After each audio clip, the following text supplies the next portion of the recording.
versículo 28 e 29, que fala assim, olhai, pois, por vós e por todo o rebanho, sobre que o Espírito Santo vos constituiu bispo, para apacentartes a igreja de Deus, que ele resgatou com seu próprio sangue. Porque eu sei isto, que depois da minha partida entrarão no meio de vós lobos cruéis, que não perdoarão o rebanho. Louvado seja Deus. Meus amados,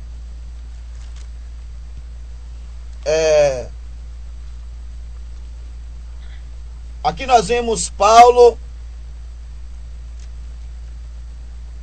dando ensinamento à igreja de Éfeso.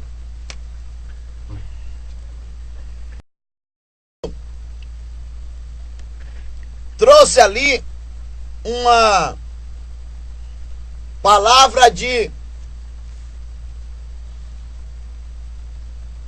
despertamento para os bispos e os pastores,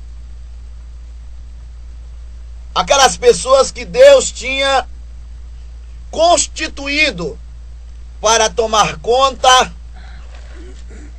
da igreja de Deus. Então vejamos que Paulo fala, olhai, pois, por vós e por todo o rebanho, que sobre o Espírito Santo vos constituiu bispo, para apacentar a igreja de Deus, que ele resgatou com seu próprio sangue.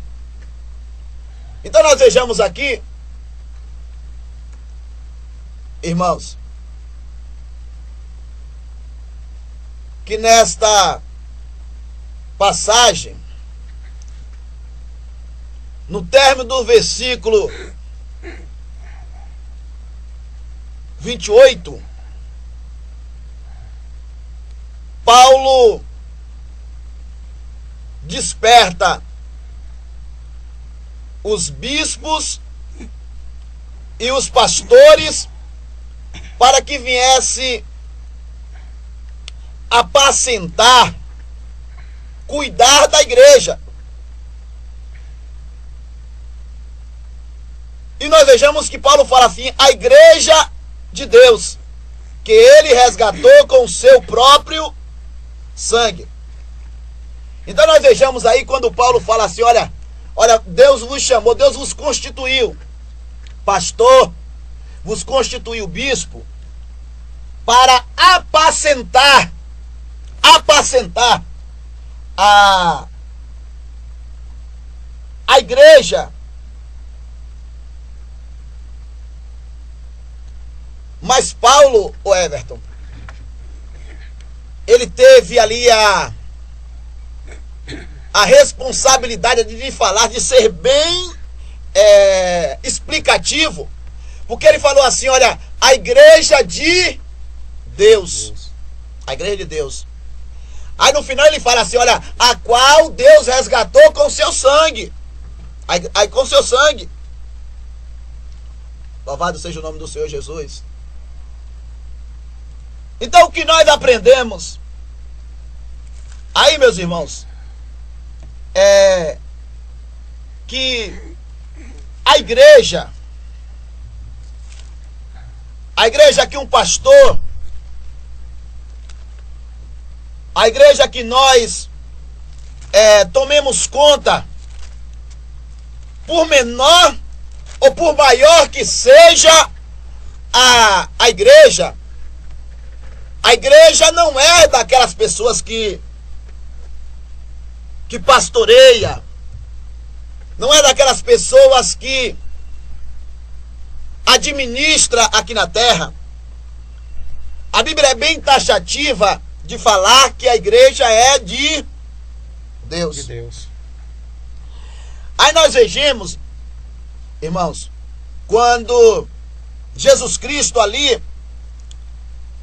falou com Pedro, e falou: olha, Pedro, sobre ti eu edificarei a minha igreja. Então nós vejamos, irmãos, que a igreja é algo que Deus coloca na mão do homem, na mão da mulher, mas Deus sempre fala assim, ó. Ele sempre é taxativo e fala assim: olha, sobre ti eu edificarei a minha. Tá falando: olha, tu tá tomando conta, mas tudo aí é meu. Toda essa igreja é minha. Aí você possa estar perguntando: por que, pastor? O senhor está perdendo esse tempo todo para falar que a igreja é de Deus. Nós deixamos que a igreja, Jesus falou: olha, Pedro, sobre ti eu edificarei a minha igreja. E nós vejamos aí o Everton, a forma que o dono da igreja se comportava com a igreja dele. Se nós pegarmos aqui, ó, na continuação do Sermão da Montanha, lá em Mateus, no capítulo 6, versículo 19, Jesus fala assim: olha, não ajuntei tesouro na terra, onde a traça e a ferrugem tudo consome, e onde os ladrões minam e roubam, mas ajuntei tesouro no céu, onde a traça nem a ferrugem consome, e onde os ladrões não mina. O 25 fala assim: olha, pois digo, não andeis cuidadoso quanto à vossa vida, pelo que haver de comer, ou pelo que haver de beber, nem quanto ao vosso corpo, pelo que haver de vestir. Não é a vida mais do que o mantimento, e o corpo mais do que a vestimenta. Então nós vejamos o Everton, que o dono da igreja, ele tinha assim, quando Jesus falou assim: não ajuntei tesouro na terra, Jesus não estava falando para que o crente não viesse lutar para ter, conseguir alguns bens materiais, não. Não, Jesus não estava falando contra isso, não. Jesus não estava sendo taxativo contra a prosperidade no meio de nós que somos evangelho, não. Não, Jesus não estava pregando contra isso, não. Jesus estava pregando, Jesus estava orientando o Everton contra aquela teologia da prosperidade que os escribas e fariseus ensinavam naquela época. Aí ele falou, ele abordou: olha, não fique muito preocupado com tesouro nem no céu, não fique muito preocupado em ajuntar tesouro aqui na terra, não.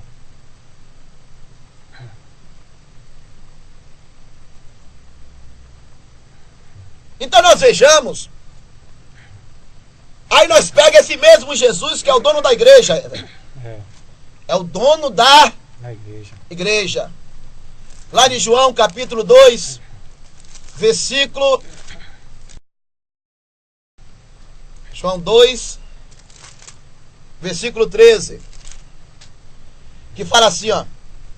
Estava aproximando a Páscoa dos judeus, e Jesus subiu a Jerusalém e achou no seu templo os que vendiam bois e ovelhas e pombos e os cambiadores assentados. E tendo feito um anzol de cordéis, lançou fora todos do templo,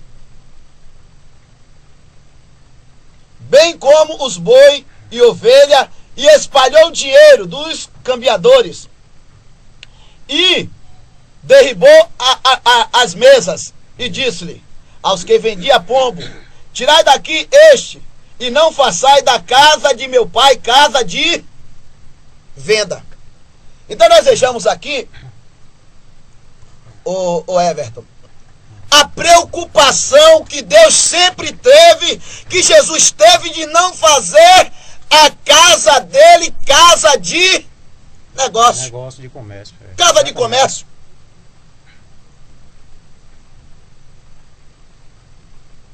A preocupação que Jesus teve em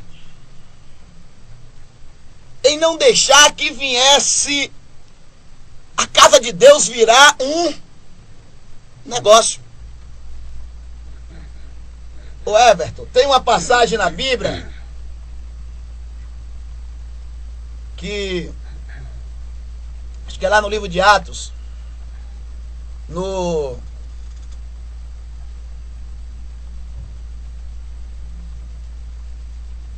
que Jesus chega lá no livro de Mateus, no capítulo 19, versículo 21, que a Bíblia fala acerca do jovem.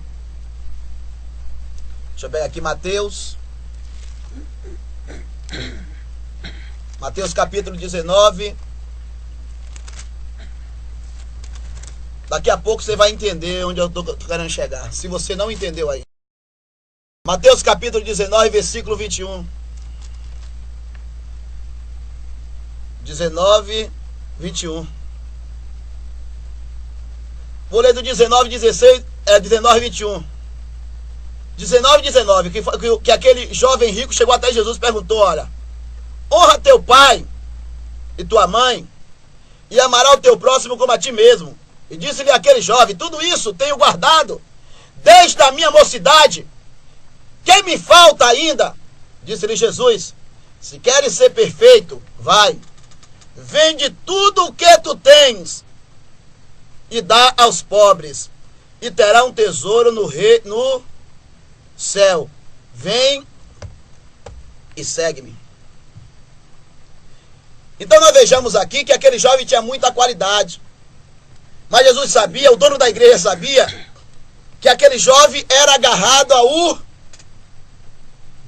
os bens, né? Os bens materiais. Aí Jesus mandou aquele jovem vender tudo aquilo que tinha, Everton.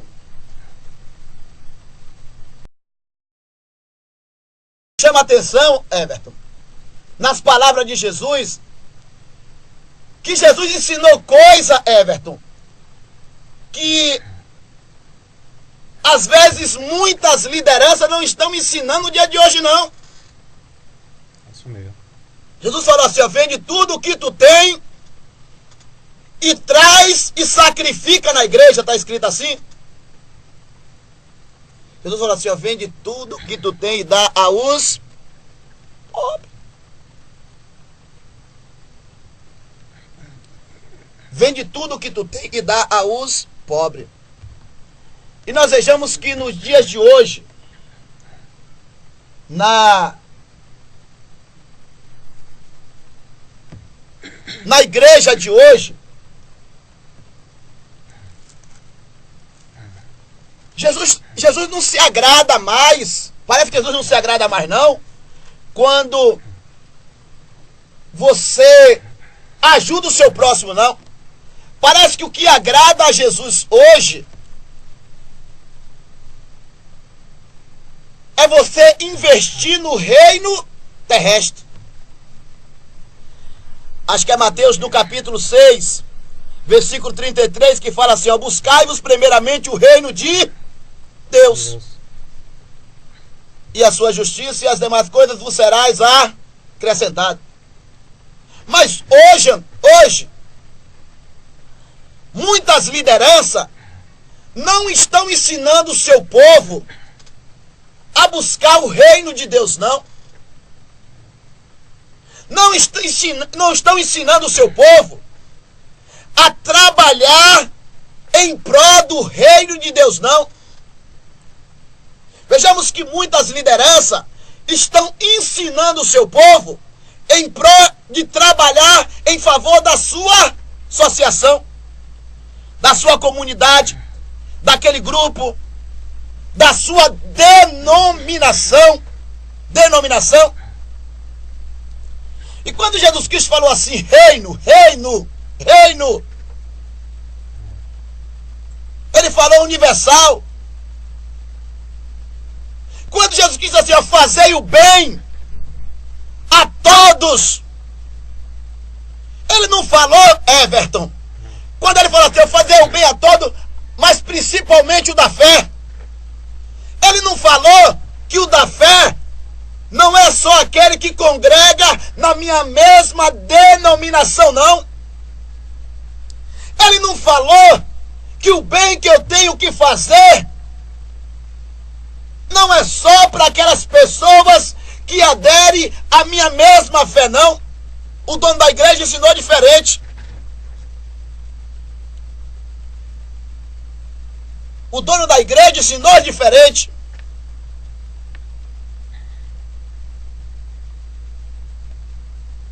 Você vê, nos dias de hoje, pastor, você vê vários relatos de pessoas que já está desesperançosa, não tem esperança mais de ir para a igreja, porque não sente assim a presença de Deus, né? Às vezes entra de uma forma, sai da mesma. Não, e do lado, sabe o quê? Eu vou concordar e desconcordar com você. Às vezes não é muito não sentir a presença de Deus, não. Às vezes não está olhando e não está vendo honestidade. E nós que somos chamados, e muitos, que é chamado para administrar aquilo que é de Deus. De Deus, exatamente. Aquilo que é de Deus. Que nós vejamos o que? Parece que Deus falou assim, ó, buscai o reino de Deus. Parece que Deus está preocupado com o reino terrestre. Parece que a preocupação de Deus é com as coisas aqui deste mundo. E sendo que no Sermão da Montanha, continuidade aqui, que Jesus Cristo falou aqui, olha, para que a gente não ficar preocupado em ajuntar tesouro na terra. Parece que o dono dessa igreja aqui, ó, dessa época aqui, ele mudou. Novamente eu vou explicar. Deus, eu não estou pregando aqui o crente tem uma vida de miséria aqui, não. Mas eu estou pregando aqui contra a falsa teologia da prosperidade no meio evangélico no meio de hoje, no dia de hoje. Então, olha que Jesus falou assim, olha, vender tudo que tem e dar aos pobres. Hoje você vê em muitos ensinamentos a pessoa mandar vender tudo que tem e dá para a igreja. E dá para a igreja. Diferente. Jesus falou assim, ó, vende o que tem e dá para os pobres. A prova de amor, a prova de fé, a prova se o coração daquele homem não estava nos seus bens materiais. Jesus não mandou, vende aí e dá para o sacerdote, vende aí e dá para os levitas, não. Vende tudo que tu tem e dá para os pobres. Hoje manda vender tudo que tem e dá para a igreja. Tem muitos que é, Solange. Não fica me olhando com essa cara de revolta não, tá? Verdade. Aí será que Deus mudou? Cooperador Everton. Você para analisar, no livro de Mateus, no capítulo 4, versículo 19, Jesus Cristo falou assim, olha, disse-lhe, vinde após mim e eu vos farei pescadores de homens, almas. A maior qualidade de um pastor, a maior qualidade de um bispo, de uma bispa, de um evangelista, daquelas pessoas que Deus chamou para fazer a obra dele, para tomar conta da igreja dele, chama-se ser um grande ganhador, ser um grande pescador de alma. Hoje está invertendo. Hoje tem ministério que o pastor tem uma cota. Se não no final do mês, se aquela cota de dinheiro não fechar, ele é transferido de um lugar para outro. Isso mesmo, verdade. A igreja pode estar esvaziando, mas de uma hora para outra, entra naquela igreja 2, 3 empresários. Às vezes a igreja fica vazia. Fazer uma comparação. Isso é só uma comparação. Às vezes a igreja pode ficar vazia, fisicamente falando, mas ali enviou para aquela igreja 2 ou 3 empresários, homens que dão um dízimo grande. Aí lá, aquele presidente daquele homem responsável pelaquela obra vai ver que entrou aquela cota de dinheiro. Mas ele não quer saber em número, não. Porque Jesus falou assim, ó, vem que eu vos farei pescadores de homem. Ele não falou que ia fazer de mim, do bispo, de tal, ganhadores de dinheiro, não. Arrancadores de dinheiro, não. A qualidade que Jesus falou, olha, o dom que Jesus... Vinde após mim e eu vos farei pescadores de homens. Hoje o sistema é esse. Em muitos ministérios, se o pastor não arrancar mesmo a gordura, não deixar a ovelha despenada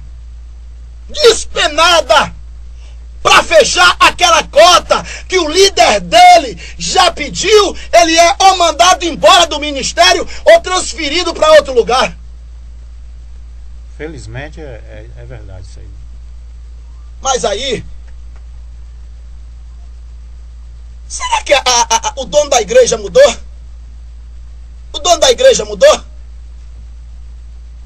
Hoje existe muitas igrejas que tem presidente da igreja ricos, mas a igreja não é rica. Não é rica. Não é. A igreja não tem nada, a igreja é uma laranja. Jesus falou assim, olha, sobre ti eu edificarei a minha igreja. A igreja é de Deus, o dízimo e oferta, ali é de Deus também. Ali é de Deus.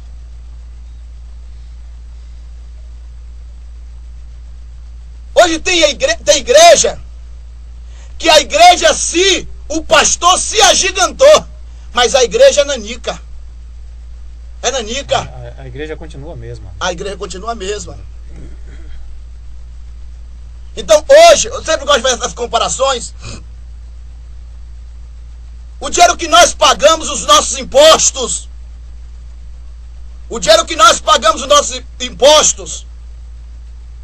é para pagar os nossos vereadores, os nossos deputados estaduais, federal, governadores, senadores, presidente da república, ali a bancada, os ministros, é para pagar a todos eles.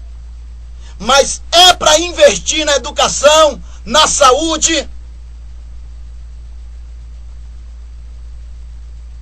na segurança, na cultura, na moradia, e tudo isso.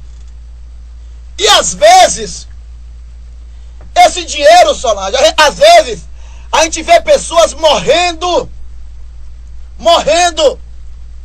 nas filas dos hospitais e não tendo tratamento, é porque o dinheiro foi desviado. Exatamente. Porque dinheiro tem no nosso país. Existe estádio de futebol e gastou mais de 1 milhão, ou foi 1 bilhão. Verdade. Mas tá cheio aí de presídio que o povo lá tá vivendo de um jeito de bicho viver. Existem hospitais aí que é o maior matadouro. Cada preso custa R$2.000. R$2.000? É. Mas por quê? Mas para investir no estádio, gastar 1 bilhão, 2 bilhões, o governo teve, o Estado teve às vezes.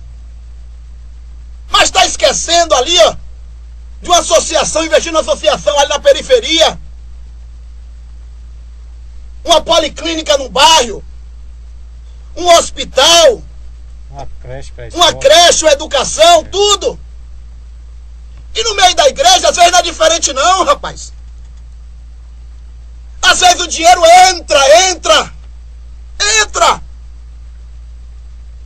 Mas eu me agiganto com aquilo que não é meu, é de Deus.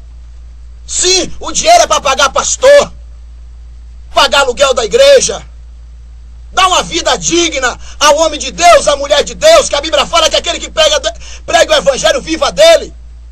É sim. Dá uma vida de mais tranquilidade.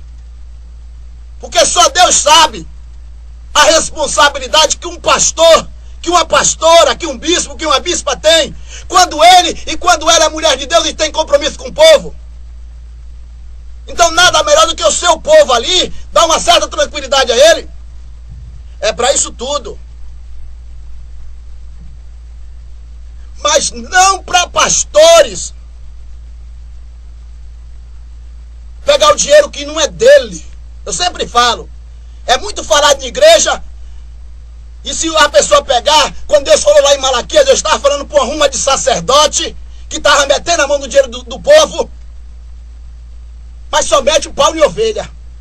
Então, e ovelha, realmente. Só ovelha que apanha, rapaz. Metendo medo nas ovelhas. Metendo medo. É muito em Malaquias 3:10, que aquele que não dá o dízimo está roubando a Deus.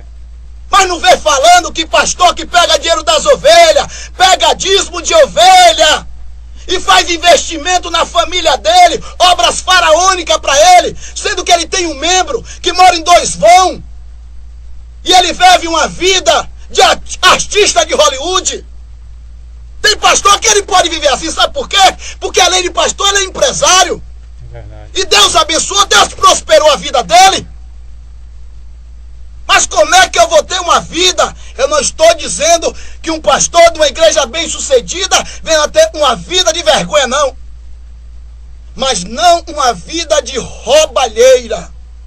Da mesma forma que membro que não dá o dízimo é taxado como enganador, pastor que pega dízimo da igreja, líder que prega dízimo da igreja, que a igreja não é dele, ele não deu sangue dele para essa igreja, não. Deus fala assim, a igreja é de Cristo, a igreja é de Deus, viu? Que ele derramou o seu sangue. Está também lesando a obra de Deus. E que Deus possa continuar falando no teu coração.